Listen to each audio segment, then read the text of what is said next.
it was like fear. What are we doing? If you've seen the movie Instant Family, it's really real. Like there are moments when we looked at each other and we were just like, what are we doing? This is, what did we sign up for? Because when you say yes to God, it's not just about having your prayers answered. It's about watching God change your life. The adoption story is, it starts with me meeting Rachel, and that's the start of our family. And I had a long season of waiting, and I was blessed to have God orchestrate us meeting, and that was the first blessing. I think it goes back to when we got married and we were trying to have kids. We were eager to start a family, and we tried to have children, and we weren't successful having natural children. We were watching everybody else kind of go through phases of getting pregnant and have kids, and we started getting discouraged, and then a year passed, and then another year, and we were really questioning God in what our purpose is, because we really wanted to be a mom and a dad. We had bought in a house, and it's a big house, and we had bought in the house in anticipation of a family. And when we bought it, I remember Rachel and us praying over the house for our future family. And there was many years when it was really hard because it was empty, and it was lonely, and it was quiet, and the bedrooms were unfilled, and it was hard. It was a hard season. It got to the point where we started reaching out to get support with fertility and trying to figure out if there was a way. You know, we were also pursuing other options at that time and really looking at international adoption, everything. And so all the doors were open, and we just could not hear from God what path he wanted us on. I just remember my sister was over, and I broke down in front of her, and I said, I wish someone would just tell us what to do. And she said, well, if you want someone to tell you what to do, how about foster care? She's like, there's such a need, and you have such a heart for kids who are broken and lost and hurting. And so I said to Matt, let's do it. And 2019, I just remember a moment in January when I basically got on my hands and knees and surrendered motherhood, because what I wanted wasn't necessarily anything what God had planned, which is okay. It's okay, but that's the part of faith that we have to surrender. So in that moment of surrendering, God filled me with this like fire. He replaced my want with a fire to see God move. And my prayer began to be movement for 2019. And I grabbed Matt and I went out there and I was like, we have to pray for movement. It doesn't matter how God's gonna move, but he wants to move in our lives, and I feel it. And it's like a fire. And February of 2019, so like a few short weeks later, we were already visiting a social worker about 3 boys. And it was actually 4 boys because there's more brothers. But we were like, all right, well, let's just learn the process of foster care and let's figure this out together. And so we went to this meeting. So on the way back from meeting the social workers, learning about the 4 boys, I remember being in the car, and we had about a 2-hour drive back home, and just, the car, and we were just filled with the presence of the Holy Spirit. And he was saying that, this is an answer to prayer, and this is what you've been waiting for.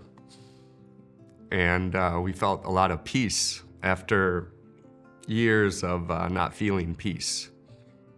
So from there, we got to first meet the boys. We went to their foster home, and as we drove up to their driveway, we saw them with their noses and their hands up against the window in the patio door, and they were just so eager to meet us, and we were so eager to meet them. And that started our relationship together. And we had fostered for a number of months, and then that led to the actual adoption. We had debated, do we wait longer? And we just really felt like God was saying, it's time. It's time to make this forever. And we were ready to say yes long before, because they knit into our family so perfectly. It feels like they've always been with us. And that was wonderful. It was in the middle of COVID, and we had a Zoom session with the judge, and only close family members, our parents, were in our living room, and many other people were joining via Zoom. And that was one of the most wonderful days of our life, to have the opportunity to adopt them into our family, and to be a mother and a father to the fatherless. And that is one of the biggest privileges that I have in my life, and makes me reflect on how God adopted us as his children. The short story of it all is that we just continued to say yes until there was a no. And so here we are. Obviously, there weren't any no's, and we have Mason, Damien, and Caden. And God took something where I thought I was going to be praying for being a mother of a single child, and he gave me 3.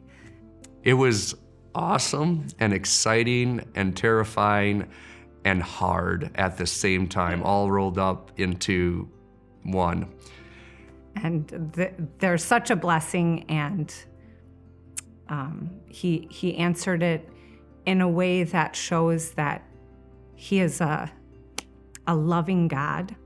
He answered it in a way that shows that he is alive. Like, he loved me so much. He took my prayer to be a mom, and he multiplied it. He tripled it. And it's amazing. It's amazing that he loves me so much. And he loves them so much. The worry and the fear that crept in the storm, it was hard. And we know that those aren't from God. God says that he gives us a spirit not of fear. He gives us a spirit of power and of love. And knowing that, we're questioning, what are we doing wrong? Don't we have enough faith? Why aren't we getting answers? And, I think it was because, I'm typically very goal-oriented, and, when I have a goal out in the future that I'm working towards, I can write a plan, right? And a lot of things are in my control. All right, if I do this on this day, and if I accomplish this milestone by this date, I'll achieve the goal, right? But this wasn't something like that. It was something that I did not have control over. And I really had to release that control. I had to abandon it and surrender to God. And that was hard. That was hard for me, for my personality. The other day, our gospel community was kind of reflecting on the mustard seed, a mustard seed of faith. And I didn't even know what a mustard seed was. So I actually went and bought. I had to call my sister, but it's tiny. It's this tiny little seed. If I had it in my hand, you could hardly see it. And that's the amount of faith that he expects. And I was like, whoa. Because this whole time when we were searching for what parenting looked like to us, I felt so inadequate. Do I have enough, God? Do I have enough? And I still question God now when I have the 3 boys. I'm like, okay, God, do I have enough faith? And just weeks ago, he spoke to me in a way he had never talked to me before.